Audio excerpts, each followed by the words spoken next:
Y por eso estamos comunicados con Miguel Base, diputado nacional y presidente del radicalismo bonaerense. Miguel, te saluda Esteban Ocampo del Archivo de los Medios. Buen día. ¿Qué tal? Buen día, Esteban. ¿Qué tal, Miguel?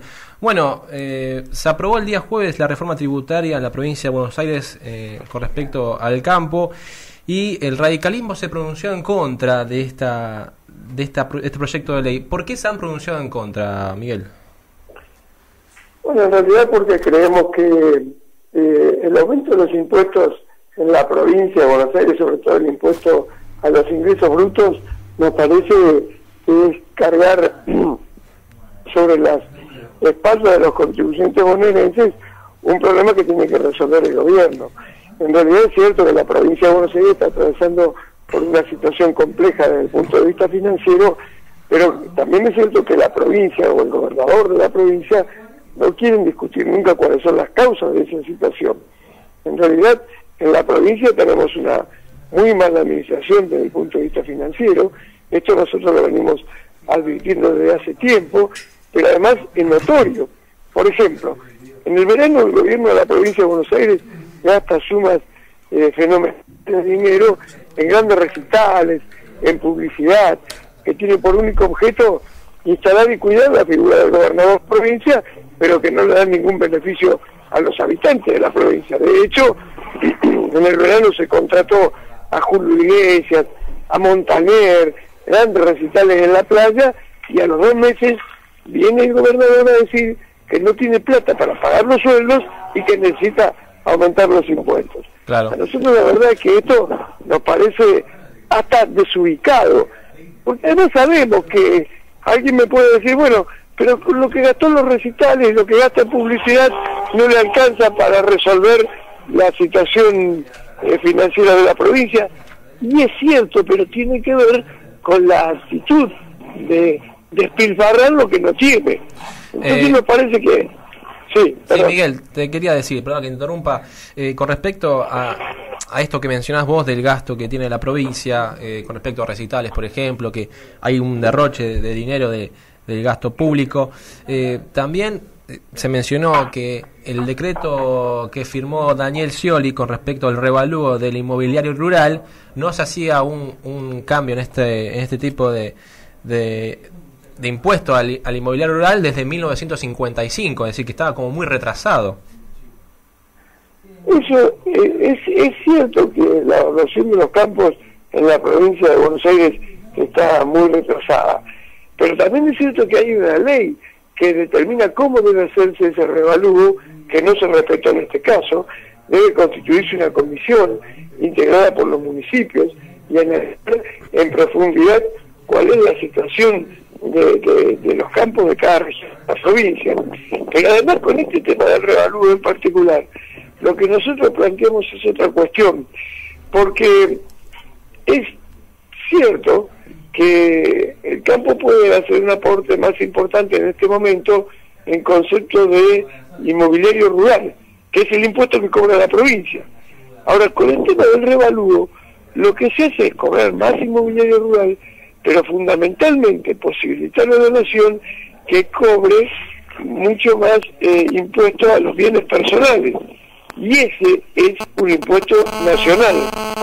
Sí. Hola. Sí, te estamos escuchando. Ese es un impuesto nacional.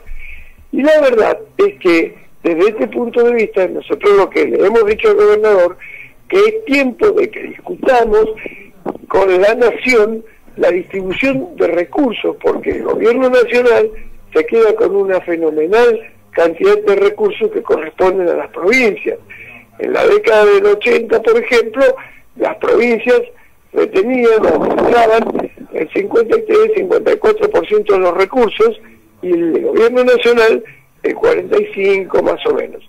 Ahora, el gobierno nacional administra o retiene el 75% de los recursos que se gastan en la nación y el 25% van a parar a las provincias y a los municipios. Es decir, existe una reformulación política desde el punto de vista que hemos convertido a este país en un país federal, en un país unitario, porque digo, el 75% de los recursos los administra el gobierno nacional. Sí. Y esto, sí. Miguel, te quería decir también además, El jefe de gabinete de Scioli, Alberto Pérez, se manifestó que el 62% de los productores dijo que recibirá una alícuota del inmobiliario rural igual o menor de lo que estaba pagando actualmente. Bueno, es justamente lo que estamos diciendo. Pero entonces, digamos, ese 62%, digamos que solamente el 38% se vería afectado con un aumento promedio del 40%, decía el jefe de gabinete de Scioli.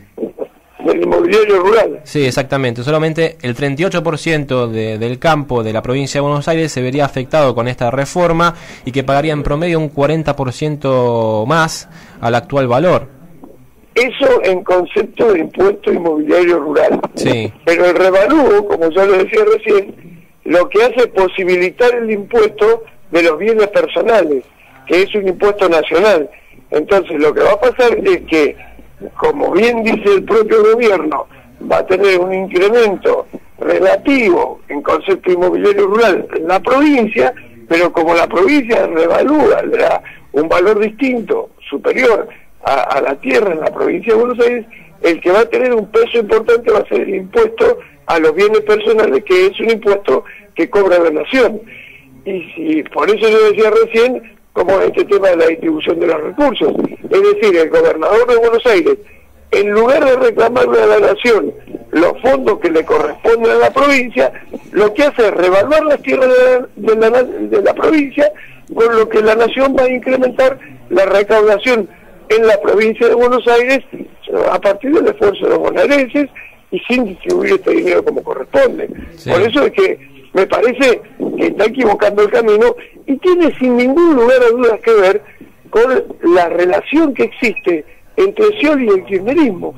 Digamos, esto es sin ningún lugar a dudas una condición que le ha impuesto el kirchnerismo a Scioli para que revalúe las tierras, para que el gobierno nacional recaude más en concepto de bienes personales y así le facilita plata para poder pagar los sueldos y el aguinaldo particularmente, ¿no? Claro, Miguel, ¿usted cree que a partir de esta ley se va a normalizar la financiación de la provincia de Buenos Aires? No, de ninguna manera, pero de ninguna manera, categóricamente no, porque lo que está haciendo justamente el gobierno es evitar que discutamos en serio una reformulación de la situación financiera y de la distribución de los fondos. En la medida en que el Estado Nacional se quede con el 75% de los recursos, ninguna provincia funciona bien en la Argentina. Ninguna provincia. Miguel, por eso... Sí, Miguel, disculpe, acá Martín le habla. También, digamos, yo supongo que también molestó la forma en que salió esta ley, ¿no? En la parte del decreto que sale a rectificar Daniel Scioli, ¿no? Creo que ese generó también un malestar, ¿no? Digamos, en la oposición. ¿Fue el modo que se realizó esta ley también? ¿Puede ser? Sí, también es cierto, porque la verdad es que si nosotros le estamos planteando al gobierno que se discuta esto, que podamos sentarnos. Es más, le dijimos al gobernador de la provincia, la oposición lo acompaña para que usted reclame al gobierno nacional. Bueno, estamos todos planteando que estamos frente a una situación de crisis de los estados provinciales y en particular de la provincia de Buenos Aires. El gobernador toma la decisión de hacer esto que estamos criticando, este revalúo que estamos criticando por decreto. Bueno, entonces los radicales dijimos no vamos a acompañar esta propuesta de ninguna manera, por eso es que ningún diputado radical ingresó al recinto para dar quórum y solo bajó el bloque cuando ya estaba constituido el recinto para expresar su oposición, ¿no? Bueno, fue muy claro, ¿no? Porque siempre esto genera estos malestares.